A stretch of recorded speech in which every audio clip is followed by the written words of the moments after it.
नमस्कार, मैं हूं गोल्डी सिंह। आप देख रहे हैं दिल्ली का प्रतिबिंब डीकेपी न्यूज। आइए आपको दिखाते हैं आज दिन भर की 25 बड़ी खबरें 5 मिनट में।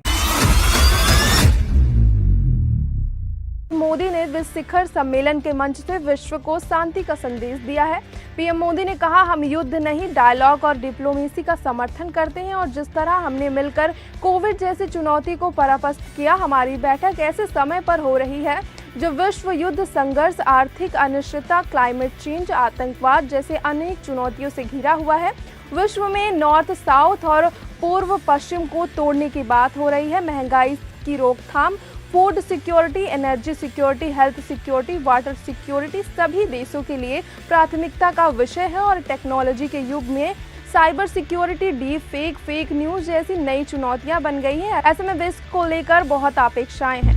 राष्ट्रपति द्रौपदी मुर्मू आज यानी गुरुवार को उड़ीसा के निर्धारित 3 दिवसीय यात्रा 25 अक्टूबर को राज्य के तट पर चक्रवाता दान के पहुंचने की आशंका के मद्देनजर फिलहाल स्थगित कर दिया गया है। आज राष्ट्रपति मुर्मू अपने इस प्रवास के दौरान बंगरीपोशी, उक्करपेड़ा, रायगंज, पुरी और भुवनेश्वर जाने वाली थी। राष्ट्रपति सचिवालय की ओर से उड़ीसा के मुख्य सचिव को भेजे गए एक पत्र में कहा गया है कि अतिरिक्त परिस्थितियों के कारण राष्ट्रपति का आज यानी 30 से 25 अक्टूबर तक की यात्रा स्थगित कर दी गई है। एनएसपी नेता बाबा सिद्दीकी हत्याकांड को लेकर क्राइम ब्रांच मुंबई ने बड़ा खुलासा किया है। उन्होंने कहा कि शूटर बाबा सिद्दीकी की हत्या से पहले लॉरेंस बिश्नोई के भाई अनमोल बिश्नोई के संपर्क में थे। हत्या करने वाले तीनों संदिग्ध शूटर ने हत्या से पहले अनमोल बिश्नोई से इंस्टेंट मैसेजिंग ऐप स्नैपचैट के जरिए बात की थी। कांग्रेस महासचिव प्रियंका गांधी वाड्रा ने केरल के वायनाड से नामांकन पत्र दाखिल कर दिया है। इस दौरान कांग्रेस अध्यक्ष मल्लिकार्जुन खड़गे, पूर्व कांग्रेस प्रमुख सोनिया गांधी और राहुल गांधी भी मौजूद रहे। नामांकन के साथ प्रियंका गांधी के पति रॉबर्ट वाड्रा और उनके बेटे साथ रहे। बता दें कि इससे पहले प्रियंका ने रोड शो और जनसभा को संबोधित भी किया था। बॉम्बे हाई कोर्ट ने 2000 के जय शेट्टी हत्या मामले में गैंगस्टर छोटा राजन को जमानत दे दी है। उसे इस साल की शुरुआत में दोषी ठहराते हुए आजीवन कारावास की सजा सुनाई गई थी। न्यायमूर्ति रेवायत मेहवत टेरे और न्यायमूर्ति पृथ्वीराज की खंडपीठ ने उसे 1 लाख रुपए की शर्त के साथ जमानत दी है। जस्टिस रेवायत और जस्टिस पृथ्वीराज की डिविजनल बेंच ने छोटा राजन को 1 लाख रुपए की मुचलके पर जमानत दी। राष्ट्रवादी कांग्रेस पार्टी ने 20 नवंबर को होने वाले महाराष्ट्र विधानसभा चुनाव के लिए गुरुवार को 38 उम्मीदवारों की अपनी पहली सूची जारी की, जिसमें उप मुख्यमंत्री और पार्टी प्रमुख अजीत पवार को पुणे जिले की बारावती सीट से उम्मीदवार बनाया गया है। सत्तारूढ़ खेमे में शामिल होने पर अजीत पवार के साथ देने वाले मंत्रियों सहित 26 मौजूदा विधायकों को फिर से टिकट मिला है। इसके अलावा एनसीपी ने मौजूदा विधायक सुलभा खोड़के और हीरामन खोरकर को भी मैदान में उतारा है, जो हाल ही में कांग्रेस से आए थे।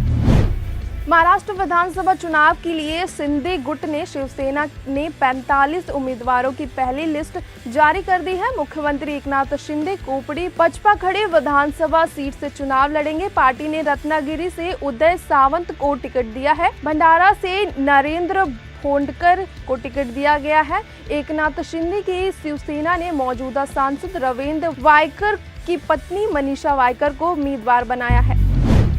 दिल्ली एनसीआर की आबो हवा और पराली जलाने जाने के मुद्दे पर सुप्रीम कोर्ट में आज सुनवाई हुई। इस दौरान कोर्ट ने पंजाब, हरियाणा को फटकार लगाई। सर्वोच्च अदालत ने कहा, पराली जलाने को लेकर आप सिर्फ कारण बताओ नोटिस कर रहे हैं, ये आपका रवैया है। सुप्रीम कोर्ट ने कहा, कानून के तहत कार्रवाई करने में दोनों सरकार पूरी तरह नाकाम साबित हुई है।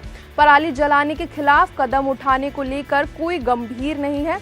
सुप्रीम कोर्ट ने कहा, अदालत में गलत बयानी की जा रही है। हम अवमानना नोटिस जारी करेंगे, अन्यथा हमें हकीकत बताएं। सुप्रीम कोर्ट ने बुधवार को मैरिटल रेप यानी वैवाहिक बलात्कार को अपराध घोषित करने की मांग करने वाली याचिकाओं पर सुनवाई टाल दी है, क्योंकि इस मामले पर सुनवाई रोक करने वाली पीठ की अध्यक्षता कर रहे chief justice of India DY Chandrachud की रिटायरमेंट से पहले फैसला आने की संभावना नहीं है। मुजफ्फरनगर के बोडना कस्बे में आचार संहिता और निषेधाज्ञा के उल्लंघन के आरोप में एआईएमआईएम के बोडना नगर अध्यक्ष आजम और पार्टी के 2 अन्य कार्यकर्ताओं सहित 19 व्यक्तियों को मंगलवार को गिरफ्तार किया गया। वरिष्ठ पुलिस अधिकारी अभिषेक सिंह ने मंगलवार को पत्रकारों को बताया कि पुलिस ने 19 अक्टूबर को बोडना में हुए प्रदर्शन के सिलसिले में 19 लोगों को गिरफ्तार किया है। भारी बारिश के कारण बेंगलुरु के बाबू सप्लाई में एक निर्माणाधीन इमारत ढह गई है। ये घटना बाबू सप्लाई में हुई है। मलबे के नीचे करीब 20 मजदूरों के फंसे होने की आशंका है और मजदूरों की तलाश के लिए आपातकालीन सेवाएं मौके पर पहुंच गई है। बुधवार को भी राहत और बचाव का कार्य जारी है। इस हादसे में अब तक 5 लोगों की मृत्यु हो गई है। इमारत ढहने के तुरंत बाद बचाव अभियान शुरू हो गया, जिसमें दमकल कारियों और स्थानीय अधिकारी मजदूरों को खोजने और बचाव कार्य में लगे हुए हैं। अभिनेता प्रभास आज 23 अक्टूबर को अपना जन्मदिन मना रहे हैं। अभिनेता ने जन्मदिन के अवसर पर फैंस को एक खास तोहफा दिया है। उन्होंने अपनी आगामी फिल्म द राजा साहब का धांसू पोस्टर जारी किया है। इसके साथ रिलीज डेट का भी जिक्र किया है। प्रभास ने अपने आधिकारिक इंस्टाग्राम अकाउंट पर एक पोस्ट शेयर करते हुए लिखा, समय आ गया है रोमांच का, 10 अप्रैल 2025 को सिनेमाघरों में मिलते हैं। न्यूजीलैंड के सलामी बल्लेबाज चार्ल्स बोविस ने आज महज 103 गेंदों पर दोहरा शतक जड़कर लिस्ट क्रिकेट में नया रिकॉर्ड बनाया है। बोविस ने खेल के इस फॉर्मेट में सबसे ज्यादा दोहरा शतक लगाने का रिकॉर्ड अपने नाम किया है, जो इससे पहले भारत के नारायण जगदीशन और ऑस्ट्रेलिया के ट्रेविस हेड के नाम दर्ज था। बांग्लादेश में प्रदर्शनकारियों ने कल देर रात राष्ट्रपति भवन बांग्ला भवन को घेर लिया और राष्ट्रपति मोहम्मद शहाबुद्दीन के इस्तीफे की मांग की। प्रदर्शनकारियों ने बांग्ला भवन के बाहर मोर्चा संभाला और राष्ट्रपति के इस्तीफे की मांग करते हुए नारे लगाने शुरू कर दिए, जिसके बाद सेना ने बैरिकेड्स लगाकर उन्हें रोक दिया। इजराइल में ईरान के लिए जासूसी करने के आरोप में 7 इजरायली नागरिकों को गिरफ्तार किया गया है।